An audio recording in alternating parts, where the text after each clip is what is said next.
eSIM Studios YouTube and mobile app. The eIM Studios YouTube channel offers the very best technology news and reviews with in-depth coverage found nowhere else. Hosted by founder and creator, Taylor Bell. He's a really good dude, college educated, and worked inside the industry. He knows what he is talking about. The eSIM Studios mobile app is an experience unlike any other tech app, with an easy-to-use interface view, late-breaking tech news from all over the industry, and so much more. The samstudios.app also includes the unlocker. Learn to unlock phones from the professionals for free. The clean and intuitive layout, finding breaking news articles and deals in tech has never been easier. Watch and listen to the eSIM Studios YouTube channel and podcast from within the app. Additional features include easy Gcam download and installation, the Android Flash tool, and sign up for our weekly giveaway drawing. Download the eSIM Studios mobile app at simstudios.app and find us on YouTube by simply searching eSIM Studios. Welcome back, eSIM Studios podcast, live stream, episode 117. Thank you for joining us today. I really appreciate your time. I won't take too much of your time today. Got a couple of stories here that will be of your interest, especially if you're potentially wanting to get a Samsung Galaxy Z Fold 6 and or Z Flip 6, the upcoming foldable event from Samsung. Coming up here in just a couple of weeks. Got some news in regards to that. Also have a new Google Pixel Watch that's been spotted, and a couple other interesting articles that involves the new Qualcomm Snapdragon X Elite. It's been getting rave reviews, and I'm actually in the market to grab one, but that it may be short-lived. We just don't know yet. But looks like there's an upcoming legal battle that they're going to have to jump over. So if you wanted a Qualcomm Snapdragon X Elite laptop and or developer kit, their mini PC version, you might want to grab one pretty soon because it looks like they might be taken off the shelves. So, long story short, if you're a viewer of the channel, subscriber of the channel, I've battled with Cricket back and forth to get a trial version of Cricket. Now, I don't want Cricket, I want AT&T. I want to test AT&T service here at our home office because we're in a dead spot for T-Mobile and Verizon. Got it working on a OnePlus 12R. Beautiful device. And it's a little bit better. Let me show you with it compared to T-Mobile. So here's T-Mobile. Green, almost yellow. Here's Cricket. Yellow, almost green. So the dead spot lives on. I don't think AT&T, Verizon, or T-Mobile. I think we're just screwed with where I'm located at. Anyways, for those of y'all that are interested, I spent way too much time just trying to get a trial version of Cricket and or AT&T trial version of their service, but it is what it is, right? So let me mention eSIM Studios podcast. You can get it on any podcast platform: Apple Podcasts, YouTube Music, Amazon Music, iHeartRadio app, anywhere you get your podcasts, even the popular application Pocket Casts. You can get it there as well. We are number 13 on the top 70 tech podcasts, brought to you by FeedSpot. So I want to thank everybody for tuning in. It was just going over the analytics, and they continue to go up. So I'm not going to stop this podcast. We're going to continue to run not only a visual podcast here on YouTube live stream, but also going to submit every single podcast for an audio version podcast. So it's very popular over in Southeast Asia. I have no idea why. In the Philippines, Thailand, it's trending up in there as well. So I want to thank everybody listening all across the world. It's very flattering. So thank you very much. And also go to, I made a new commercial for our channel, I do everything myself. I don't hire anybody to do edits. I don't hire anybody to do anything. I do everything myself. So I made a new commercial. It looks really nice. And I got the Flossie Carter AI voice in there. For those of y'all, I used his voice before Flossie Carter. He's not, look, there's other tech YouTubers that have more subscribers, but he's my favorite. Has been my favorite ever since I discovered him on YouTube years ago. But those of y'all who want to run over to him and DM him and tell him that I'm stealing his content, I'm actually not friends with Flossie Carter because I don't know him like that, but I've communicated with him numerous times behind the scenes, and he loves it. And as long as I give credit to him and credit to his Instagram and YouTube channel, he said, hey, you can use my AI voice as much as you want, as long as it's in good taste, right? I'm not going to disparage his name or try to use it fraudulently. So I had it last time I used his voice in an AI commercial. I had people go behind my back or behind our back and tell him, hey, somebody's stealing your voice, blah, blah, this and that. He DM'd me the screenshots of people trying to snitch on me. But I beat everybody to the punch and actually got his permission way before I even ever used it. I asked him, hey, is it cool if I use your voice? And he's all for it. So shout out to Flossie Carter. I'm going to put his YouTube channel in the video description down below. And everybody, please, please, please. I'm sure everybody's aware of his channel. He's got millions of subscribers. But we're just a smaller YouTube channel trying to make it out here. But Flossie's all for it. And he's a really, really cool guy. So, yeah. Now, go download eSIM Studios app, eSIMstudios.app. You can download the app there. I'm in the process of submitting it to the Google Play Store. God, what a hassle that is. In the Amazon, in the Apple App Store. It is a hassle, but it is in the process of getting approved. So soon you will see the eSIM Studios app on your app stores, but you can download the app right now. It is a web app, which means go to eSIMstudios.app, and then after 30 seconds of being on there, it'll ask you, hey, do you want to install this on your home screen? Simply hit yes, and it'll install on your computer home screen, whether you're on Windows or Mac. It'll install on your phone home screen, whether you're iPhone or Android, iPad, Galaxy tablet, whatever operating system you have, it'll install it on your home screen, just like an application. Cool thing is about this is the web app that installs as an application on your phone, you don't have to update it. You don't have to go into your app store and update it. I update it behind the scenes. And it's actually more secure, believe it or not. It's built on Web 3.0. Again, I didn't hire anybody. I did it all on my own. It's actually more secure than applications on the App Store, just because it is built on Web 3.0, and apps that are in your App Store are not built on Web 3.0. So it's actually more secure and more safe if you actually go to eSIMstudios.app and download the app. Again, it'll ask you. There's no install. Now, if you're on Windows, you can install it. It'll ask you. So go there, and that's where we're going to pull our news from. So I not only run a Chiefs Studios YouTube channel where I interview players, also give you NFL and Chiefs news, and I also have a Chiefs web app, chiefsstudios.tech. It's a web app, that same thing that I have for eSIM Studios, we do for Chiefs Studios for the NFL and for the Chiefs. But I also write my own publications. I write my own media. I write my own articles. So that's where we're going to pull our news from today. Hey, what's going on? Is the Z Flip big change from the Z5? Yes and no. So let's go and get into it, right? And I'll show you what I'm talking about. Let me pull this up on the screen.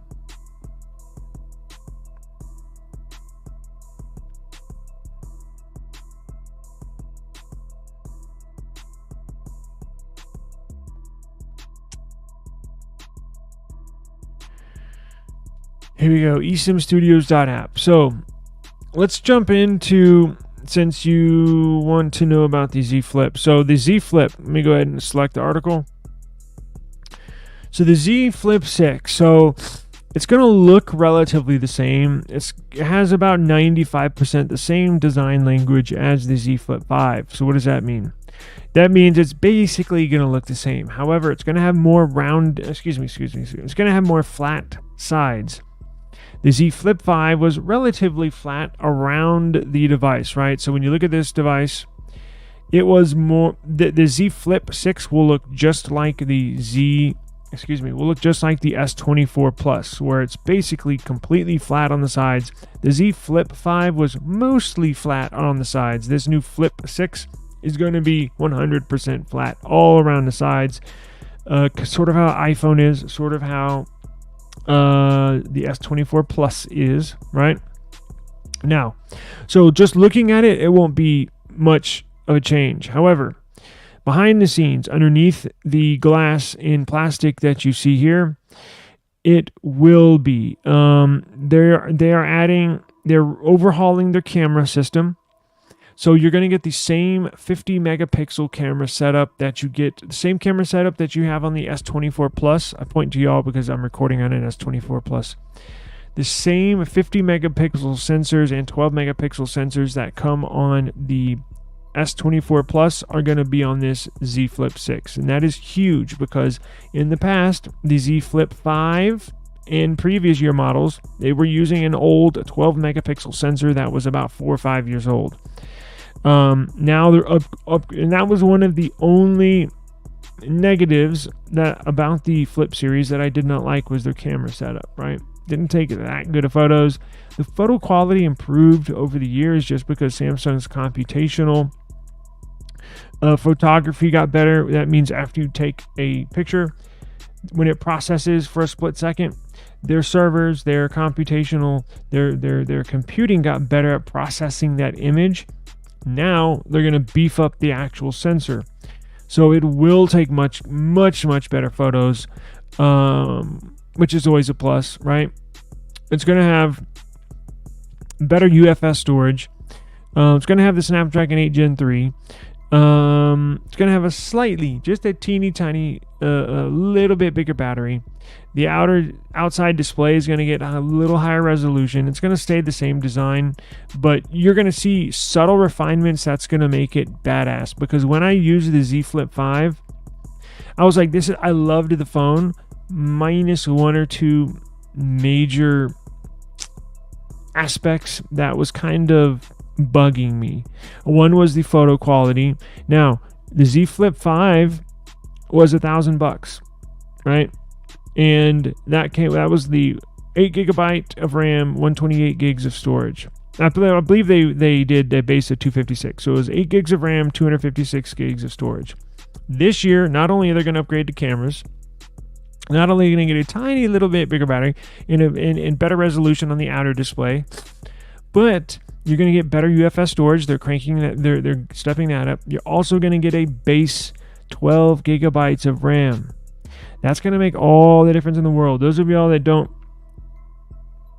look, it makes a difference, right? Especially now with the apps getting as big as they are. Especially if you're not one that cleans your app drawer out. I mean, your recent apps out. It's huge. This is going to be huge in the usability of this device. So more RAM, more storage, a little bit bigger battery, better resolution on the outer display, and all new camera system, right? Now here's the downside to the Z Flip 6. Womp. It's going to cost more. We got news today that the Z Flip 6 was going to cost more. So I don't know if this has to do with inflation. I don't know if this has to do with putting premium parts in the device, meaning, look, they're putting new camera sensors in there, which cost Samsung more money to manufacture this device. So if they don't want that to cut into their profits over the previous year, they're going to have to increase the price a little bit to offset the revenue, the profit that they make per device, correct? And totaling their overall revenue for the Z Flip 6 series. So we do get a price increase, which sucks, but let's see how much they're going to cost.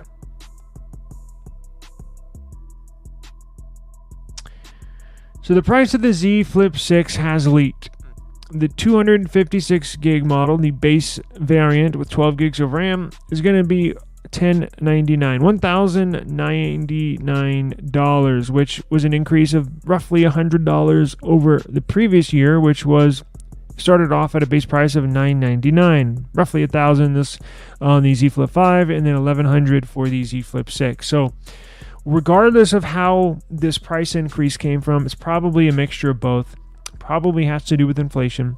Probably has to do with them putting more premium parts in there, which again, manufacturing cost rises. Well, they're going to have to increase the cost for the consumer as well to get that little profit, to maximize the profit per device. Correct? Now, the 512 gig variant is going to be a whopping $1,200. Roughly 119. Well, officially we have it listed here, $1,219, which is $119 over, or $120 over the 256 gig variant, right? It is what it is. So they're planning their Unpacked event in July to unveil the Flip 6 and the Fold 6, right?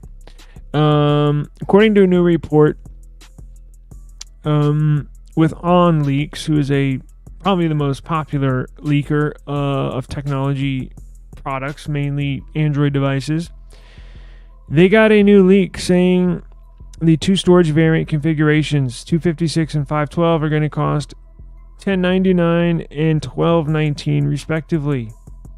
Increase of roughly $100 over the previous models. This is going to weigh 187 grams and have a 6. I don't know if it's going to have a 6.7 inch display.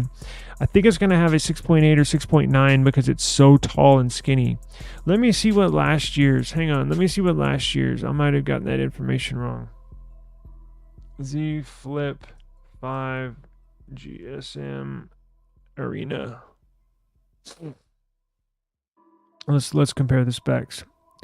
So this is last year's. You see how it's a little, it looks mainly flat, but it's a little rounded on the sides. This year it's going to be completely flat. Okay, see, it is 6.7. So I was mistaken. So well, no, I got it right. Okay. We got colors as well. We have colors that leaked. These are official as well. The colors are going to be mint, which is I believe it's a carryover. It should look something like this. You're also going to have a silver shadow, which it will be a silver, yellow, a blue, a craft black, which is going to be an online exclusive, a peach color, another Samsung online exclusive, and a white color, which is another Samsung online exclusive, meaning you can only get those colors from Samsung.com. You cannot get them from AT&T, T-Mobile, or Verizon. That means this new Flip 6 is not going to be available in the Flip 5 colors, which was cream, graphite, gray, green, and lavender. Never liked those colors in the first place, right? So I think this year you'll have a little bit of choice to pick from when it comes to the colors, but you will see a price increase. Now, let's go to the Z Fold 6, right? Because we also got a price increase on there, unfortunately. So this one's a real kicker, right? This one's expensive as hell.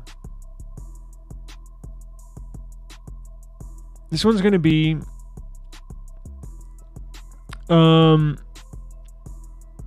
super expensive. Where did I put the price down here?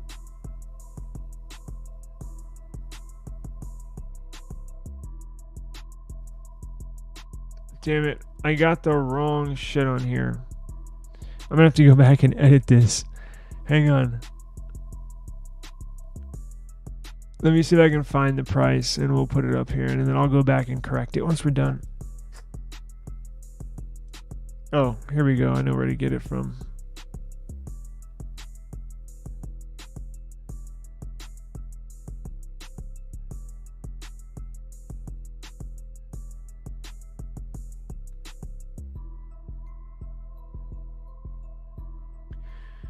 So the price of the Z Fold 6 Wow. Yeah, y'all see that?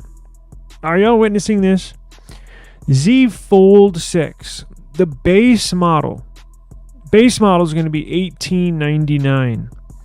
Last year it was $17.99. So last year it was $1,800 just to get the cheapest Fold 6 possible, right? 12 gigs of RAM, 256 gigs of storage.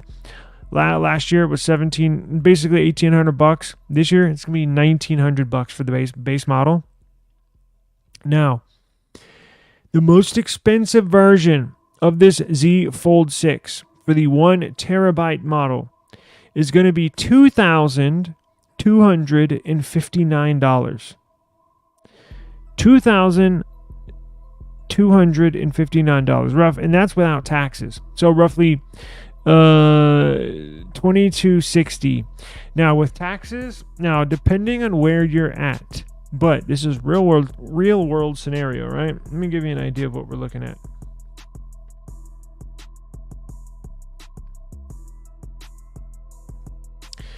So $1,900. So if you're here in Texas like I am, and let's say you buy a Z Fold 6, now $1,900 times our tax rate here in Texas is 8.25%. So just for the base model alone, you're going to be paying over $2,000. So for the 12 gigs of RAM, 256 gig variant, with taxes, you're going to be paying $2,056. For the loaded model, you're going to, oh my goodness, you're going to be paying just shy of $2,500. $2,500 for the Z Fold 6 for the 1 terabyte model. $2,500. Yikes. And that's not including cases as well, or any accessories you buy for that, right? Ooh-wee. That's expensive, guys. That's very, very expensive. Wow. So did we get colors for that too? I don't think we did. No, I don't. Oh, yeah. Here we go. So the colors have also been mentioned with the launch option, said to be navy, silver, shadow, and pink. So you're going to get 3 choices. Navy, which is a dark blue, kind of like this shirt I got on. Silver shadow, which is a weird name. And then pink. Wait, why are they doing pink? I know they're doing it for the women, but did that many women use a Z Fold 6? I'm assuming so. Look, Samsung's done their homework, and they know probably better than anybody. I didn't know it was that popular amongst women, but maybe I'm wrong. I have been mistaken before, so interesting. Now their foldable event, unpacked event, Samsung's unpacked event is going to be on July 10th, which is here in just a few weeks. Now they're pushing up the launch date of the Z Flip 6 and Z Fold 6 this year compared to last year's because they're trying to launch this device before the Summer Olympics start in Paris. Samsung is the major sponsor for all the Summer Olympic Games, and they want to get these devices out before the Olympics start because they have an ad campaign that's going to basically gift each and every Olympic athlete a Z Fold 6 or a Z Flip 6 amongst other Samsung products. But just watch during the Olympics, you'll see a ton of Samsung advertisements, banners all over the place. So Samsung's going to basically be a main sponsor for the Olympics, and they wanted to get this device out and before the Olympics started, and get these devices in the Olympic athletes' hands, right? So be on the lookout for that.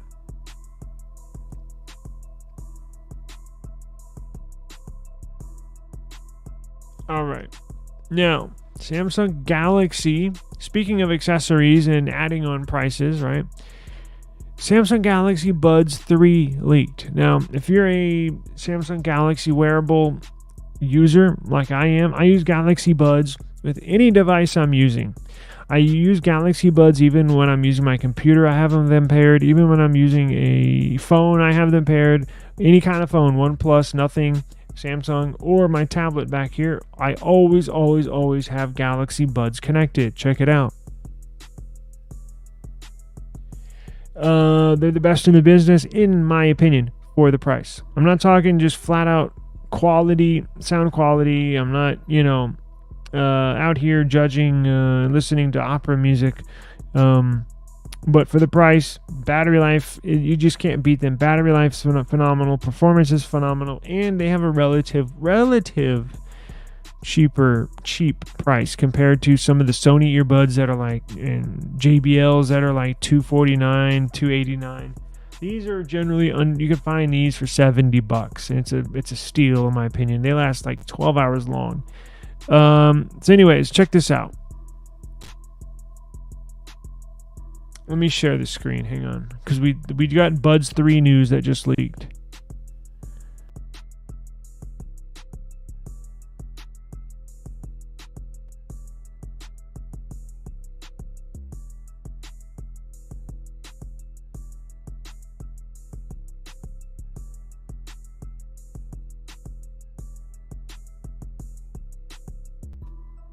Samsung Galaxy Buds 3.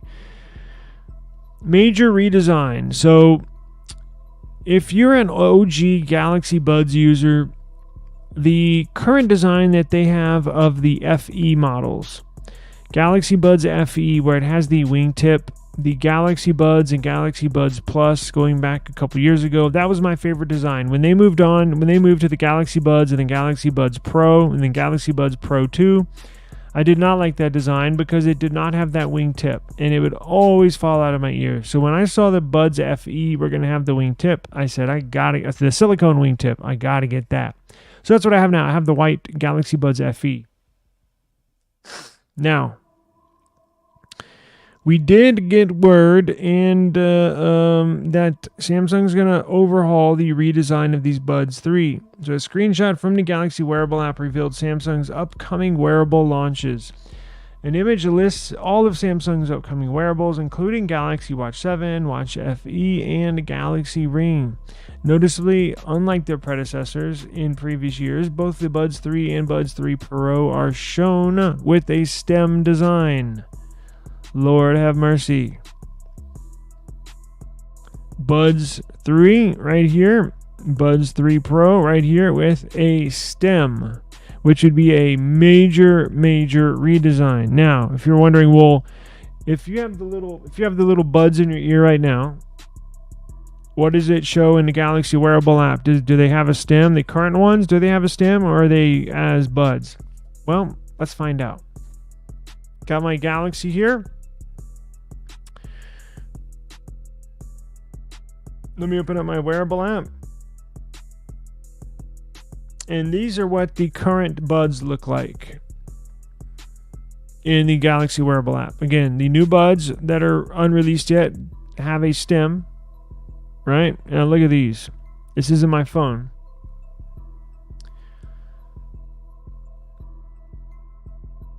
See on the left, it shows a Bud.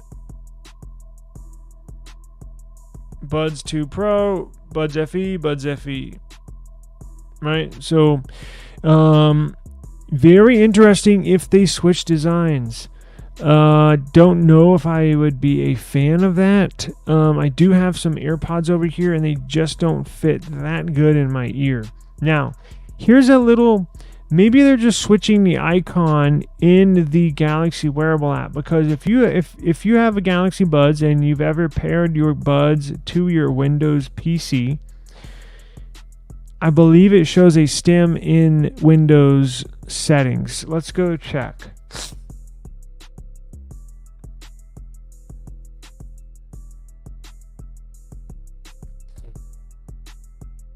Yes, they do. Let me show you here if I can share this screen.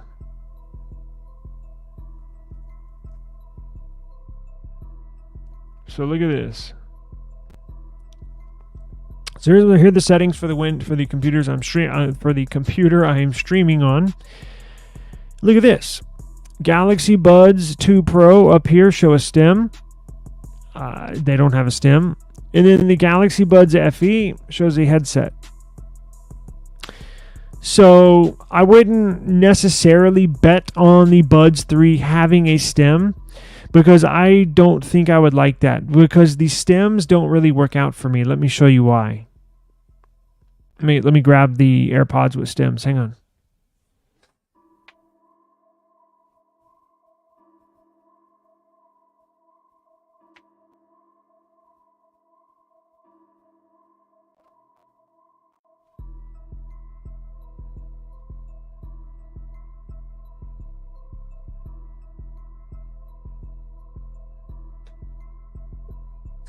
Okay. So here's some AirPods, right? The stem kind. I don't know if these are the Pros or I don't know. I don't know what these are. All I know is the AirPods with a stem. Now, when I put them in, here's what it looks like.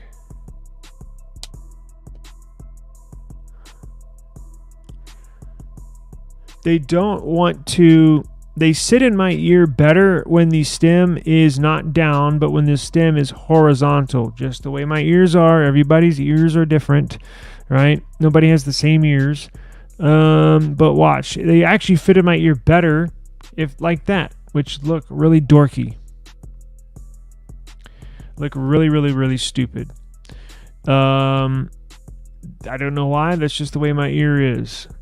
And if I try to move them down, they will fall out. If I have them like this, I can go throughout the day and they will not fall out. But if I have them like if I wear them like they're supposed to be designed to wear, like this, aiming downward, whoop, they'll fall out. Just doing a light workout or walking around, they will fall out. So I hope these Buds 3 are not stems. And I hope they have a different design if they are stems, because I sure don't want to be walking around looking like this, because I had to wear them like this one time and some douchebag walked by me, hey man, your AirPods are going to fall out. It's not incorrectly. I was like, yeah, idiot. I know it's not incorrectly. So it is what it is. But just to show you some proof, they show my current Galaxy Buds, which do not have stems, show up with stems in the pictures of the Windows settings. So who knows? Time will tell. I don't know when they're going to release these. Let me see if I wrote it down in the article.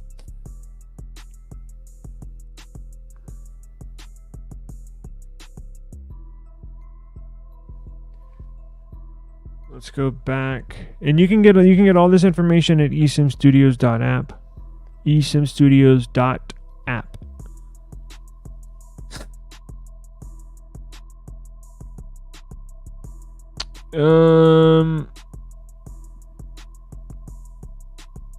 It does not say when they're going to release these, do they? It could be at the Unpacked event.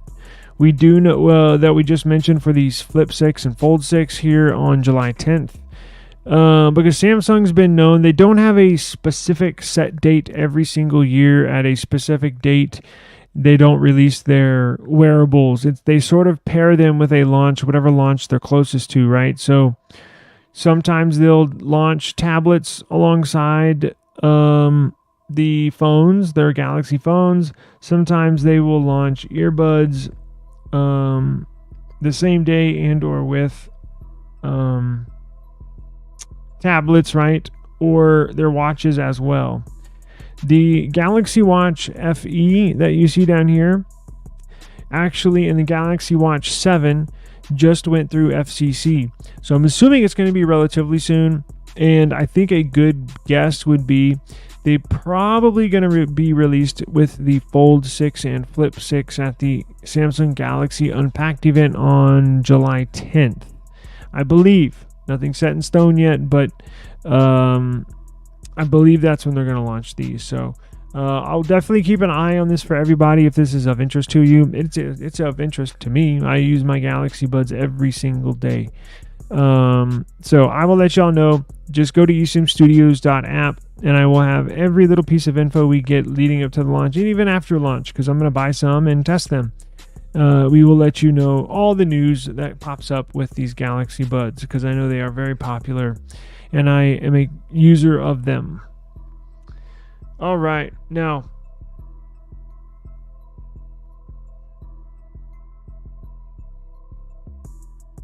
Let me pull up this other news article that I have that's very interesting. Let's see here.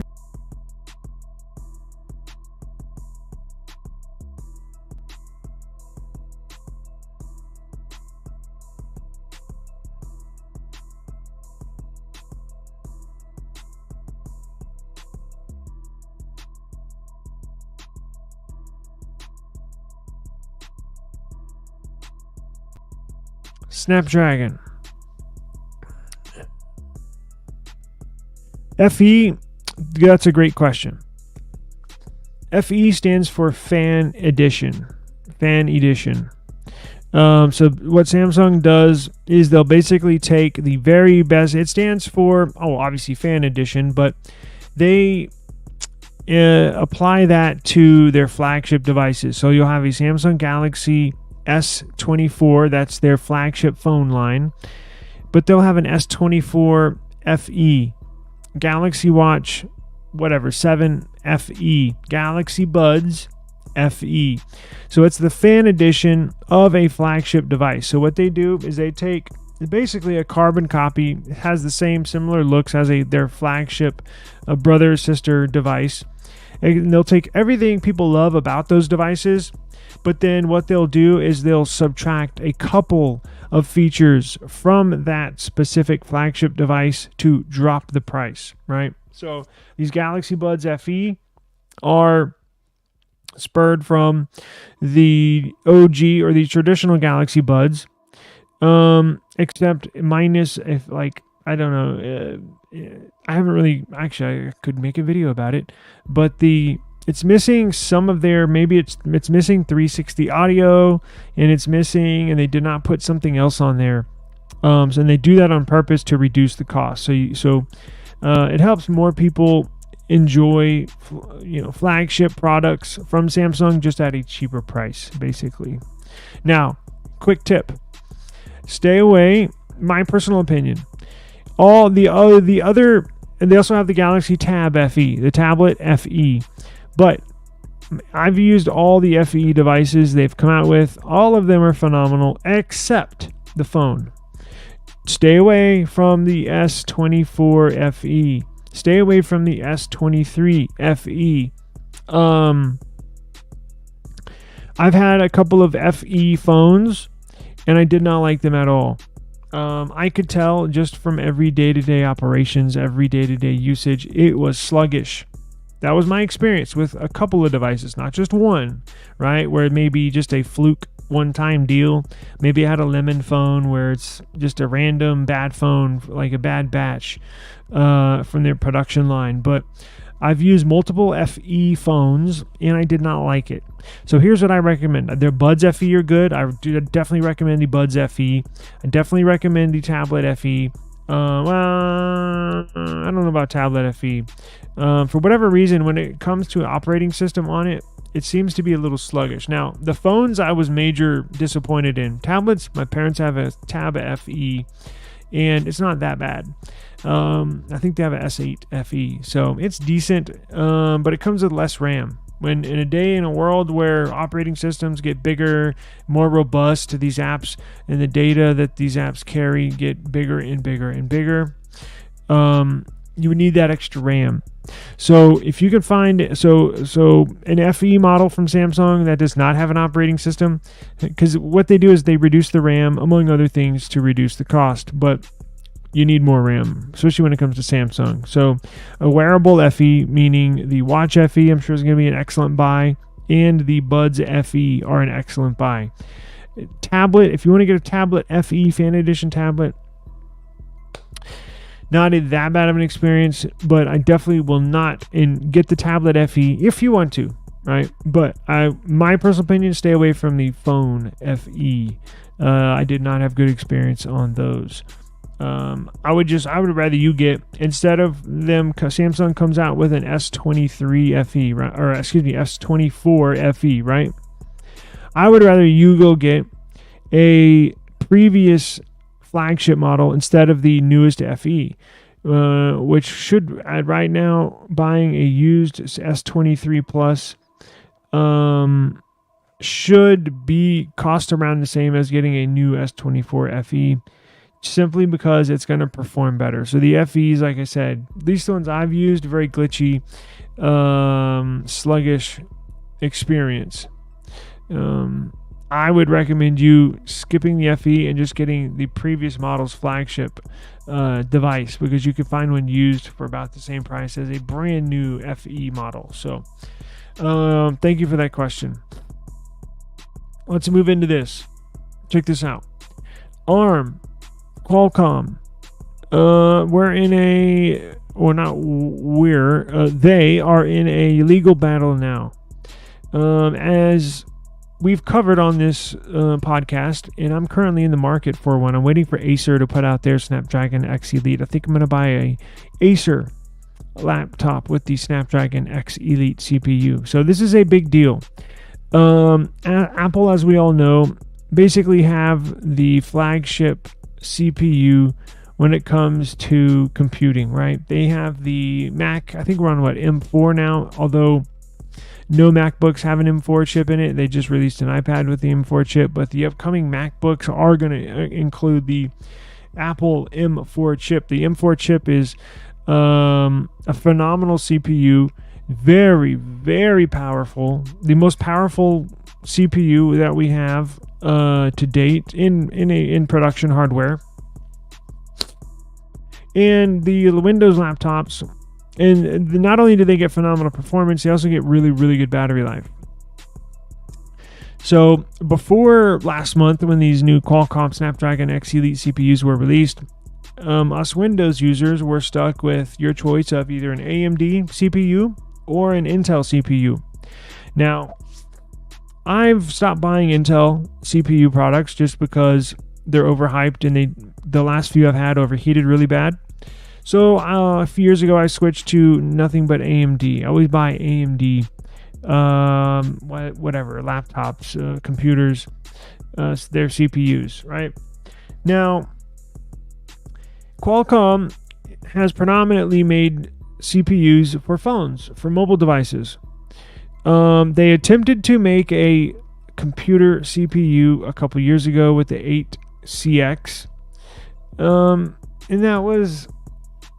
it got launched with so-so fanfare, right? The reviews weren't that great, but this year's different. This year, Qualcomm came out with their new Snapdragon X Elite series, which is on par with Apple's CPU. It blew away the competition from AMD, from Intel, and Qualcomm beat them to the punch. Now, it's right up there with Apple's M3 and M4 chip as far as performance and battery life. I've watched some reviews where people get 2 days battery life out of this thing, 19 hours of battery life, 20 hours of battery life, which is mind-blowing.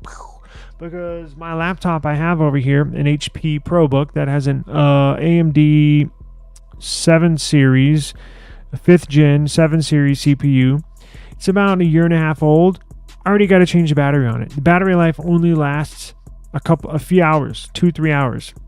And that's it on a year and a half old laptop. All right, I'm pissed off. I'm actually going to change the battery and give it to my daughter, because I'm going to get a Snapdragon X Elite CPU laptop. Now, ARM, who holds the rights to the ARM chips, which is a more mobile device friendly CPU. Qualcomm took that ARM CPU architecture and built their Snapdragon X Elite around that ARM foundation, right? It comes to how you build the CPU, not just it's not just how you design it, R&D, meaning the performance, the statistics, how many volts it's getting, all that stuff. This refers to the physical build, the physical look, the physical hardware of the CPU is where ARM steps in. Now, ARM is saying, wait a second, y'all can't be selling these Snapdragon X Elite products ARM is trying to eliminate Qualcomm from the Windows market. This is a Qualcomm, when they put out this new X Elite CPU a couple weeks ago, it blew everybody's mind. It came out of left field, and they just put on blast everybody that produces Windows CPUs, right? NVIDIA, MediaTek, AMD, Intel, just blew everybody out of the water. This is like a earth-shattering watershed moment for Windows CPUs. Is this Snapdragon X Elite? Everybody's raving about it. It's just a phenomenal CPU, right? It's ungodly powerful, and the battery life lasts long, which it should, right? We're in 2024. Our batteries in our laptops should not be dying after 2 to 3 hours of use. I'm sorry, it just should not. So here's the deal. Now we have a legal issue. ARM, who owns the ARM patent on these ARM-based CPUs. So ARM is trying to eliminate Qualcomm from selling their CPUs inside of a Windows laptop. ARM basically wants to nudge Qualcomm out of the way and put their foot in the door, is what's really going on. Rumors suggest that NVIDIA, MediaTek, and AMD may enter the Windows ecosystem soon with their own ARM chips. ARM claims that Qualcomm doesn't have a license for custom ARM CPUs, creating a legal battle between the two companies. So what does ARM want? So Qualcomm Snapdragon X Elite series are launching in a week, meaning they've launched them, and you can look at all the promo stuff, all the stuff on the websites, but actually walk in a store and buy one is still about a week away, right? It's kind of like a phone when they launched Samsung, when they launched the Samsung Galaxy S24 or whatever S-series device, flagship device, they'll launch it and announce it, right? But it still takes a few weeks before you can actually go into a store and physically buy one. ARM is trying to get these off the shelves before next week, before you can even walk into a store and buy one. There's so if you're unaware, Apple uses ARM chips in Macs and MacBooks, right? They're basically the flagship standard when it comes to desktop and or laptop CPUs. Well, mainly laptop, because you can get some big hefty ones when it comes to these big gaming PCs, but we're not talking about that. We're talking about mobility. We're talking about MacBooks, laptops. Apple's M4 chip, Apple's M series CPUs are actually ARM based. Now,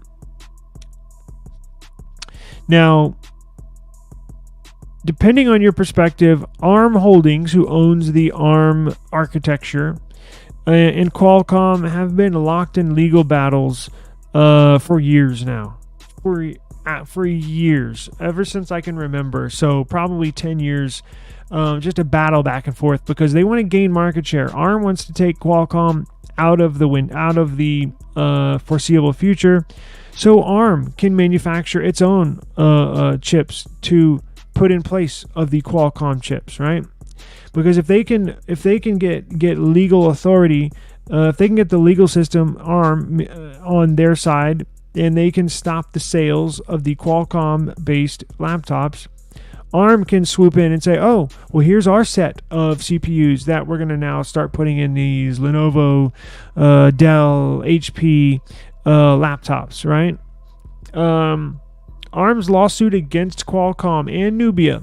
Nubia comes in because Qualcomm purchased Nubia, a smaller architecture company that used to make custom chips, ARM CPUs, very powerful ones. That was a smaller company. It was more of a mom and pop, not shop, right, but a business where it wasn't as, I shouldn't say that, it was bigger than mom and pop, but it was a small company. However, they held the key. They had this secret sauce. Once Qualcomm purchased Nubia about a year ago, they took Nubia's technology, plugged them in to the ARM architecture, ARM design, and that's what now we get with the Snapdragon X Elite CPUs. Now, it says ARM's lawsuit against Qualcomm and Nubia seeks to protect the ARM ecosystem and its partners that rely on ARM's intellectual property and innovative designs, therefore enforcing Qualcomm's contractual obligations to protect Nubia's designs, which are based on ARM technologies and are not being used for longer. An ARM spokesman said in a statement to Reuters. So ARM wants to disrupt everything with Snapdragon and its X Elite series CPUs. So Qualcomm lead the foundation for Windows on ARM platforms, right? A platform that was announced at the end of 2016. It has since expanded its ecosystem.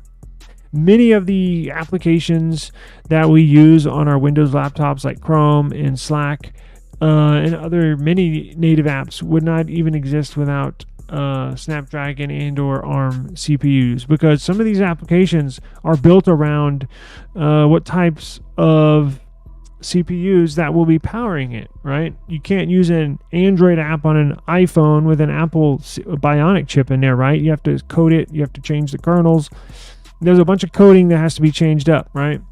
ARM is demanding that Qualcomm be taken out of the market so that they can go into the market with their own Cortex designs. Cortex is a certain type of ARM architecture, is a certain type of ARM CPU. The Cortex, like when you look at these Android phones with the Snapdragon 8S, with the Snapdragon 8S Gen 3, you'll see in the specs, it'll say with a Cortex A72, and it'll have a 8-core CPU. Those cores are going to be Cortex. So it's A72, A52, stuff like that, right? I don't know, we're kind of getting nerdy, but hang on, this is very important, and it could affect your next PC.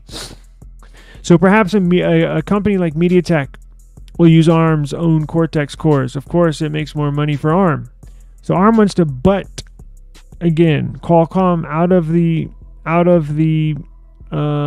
industry when it comes to PCs. So MediaTek and other companies can license and make and produce their own CPUs and put them in laptops. See, there's billions and billions of dollars behind each one of these decisions.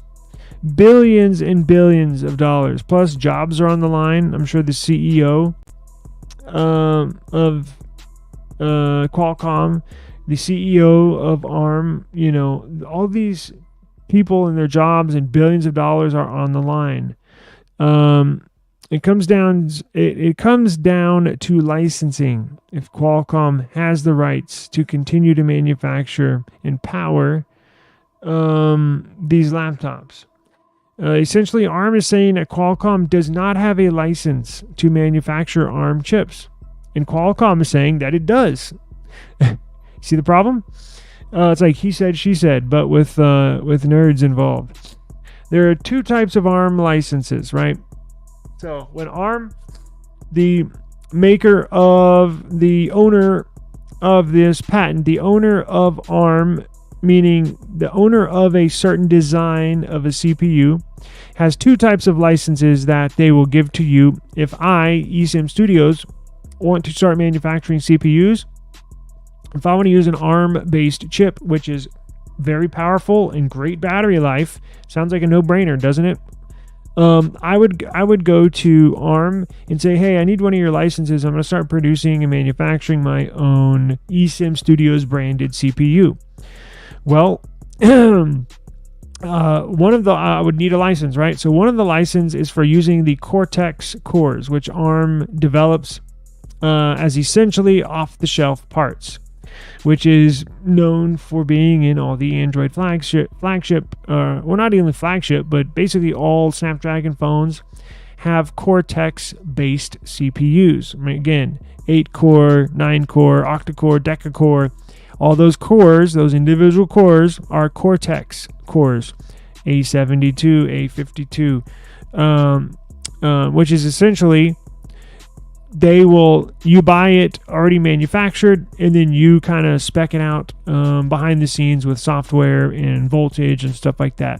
The other type of licenses is that they will let me build anything I want as long as when it comes to ARM based, they'll let me build anything I want as long as it complies with the ARM instruction set.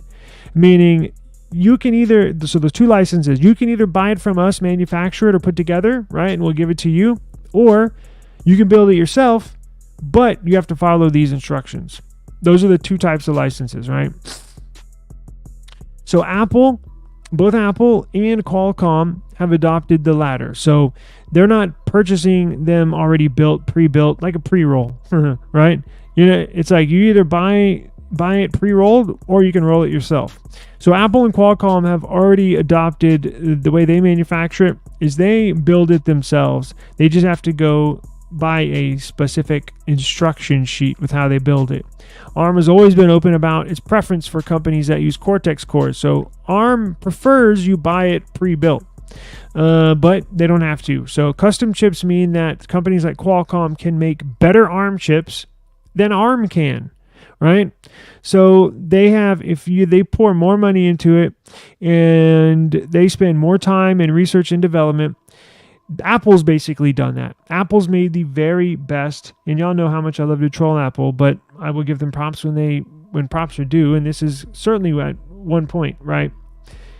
Apple's done that. Apple has made a better ARM-based CPU than ARM can make their own CPU. Just a fact.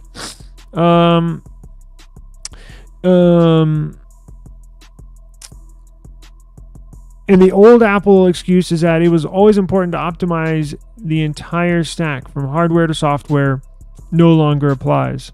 So it's gotten to the point where Apple has really fine-tuned it because they're only optimizing that CPU to one operating system, right? When you have a CPU for another operating system like Android, you have all these manufacturers making different types or different forks of that operating system, right? So you got One UI from Samsung, you got not Pixel anymore, but you used to have the Nexus ASOP, you got OnePlus with their Oxygen OS, you have Nothing with their Nothing OS, right? All those have to be fine-tuned just to the CPU, right? Let's move over to Windows. You have a HP laptop, right? It has their own little HP Windows version. Acer has their own little Windows version. So all those little things put together, that's why Apple has really, really, really fine-tuned that that M series CPU for their MacBook. Same thing with their Bionic chip with the iPhone. That's why it's so powerful every single year. Is that they just got to fine-tune it just for one operating system. Let's see what else we got. So Qualcomm acquired a company, speaking of Nuvia, for this purpose, right? Nuvia found a way to fine-tune. There's something they did, and obviously they're not telling anybody because why would they give away their secret sauce? So Qualcomm purchased a company called Nuvia. I want to say about 18 months ago. I remember that press release because it's an interesting name, Nuvia. I remember that name. Initially used Nuvia's architecture license. So remember, you have to get a license from ARM to build these chips or build around them, right? So Nuvia had a license from ARM.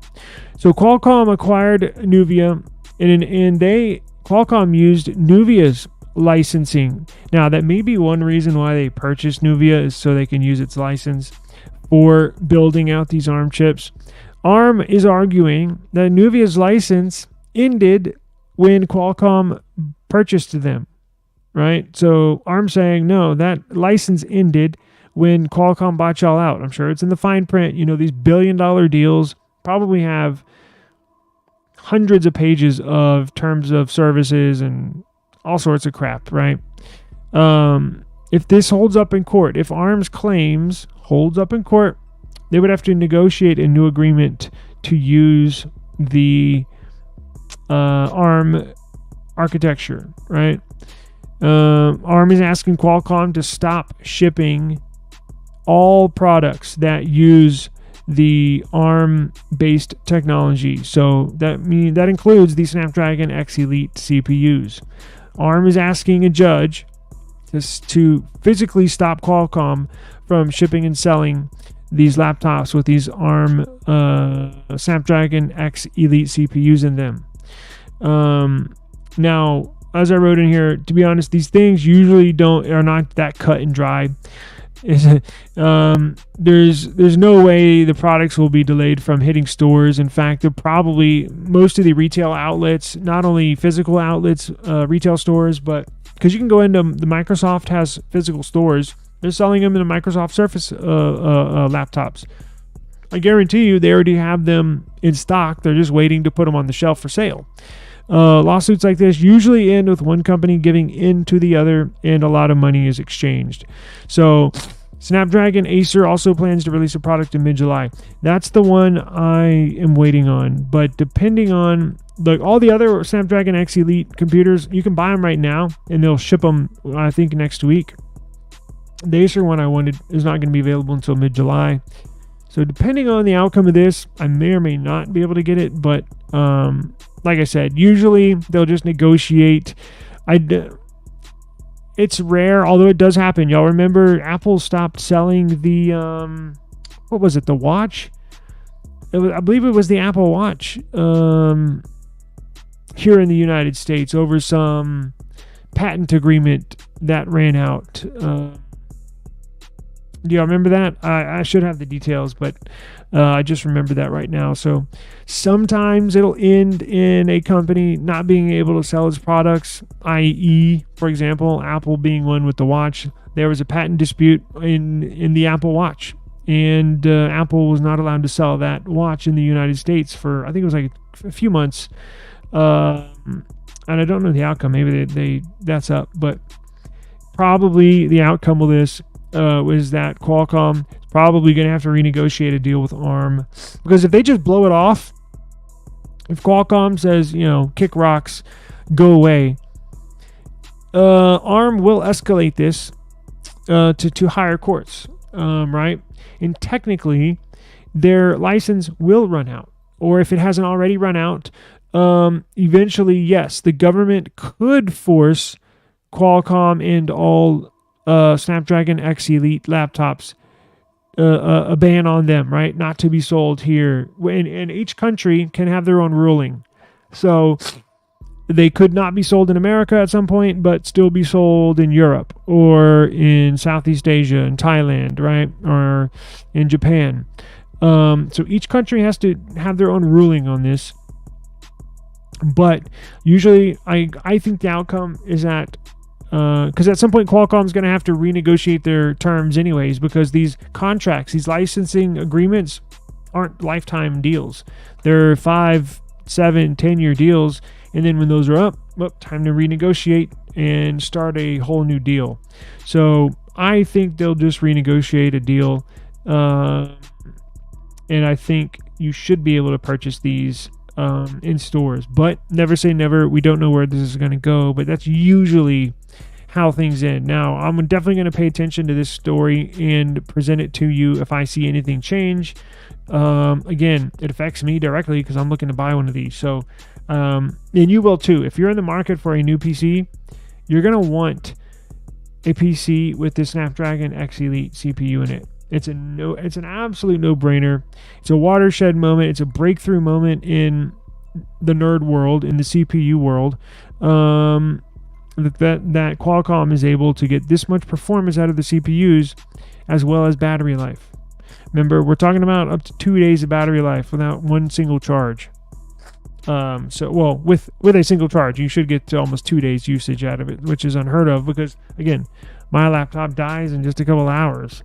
So I'll keep everybody up to date with this, and I'm going to get out of here. But thank you for joining me.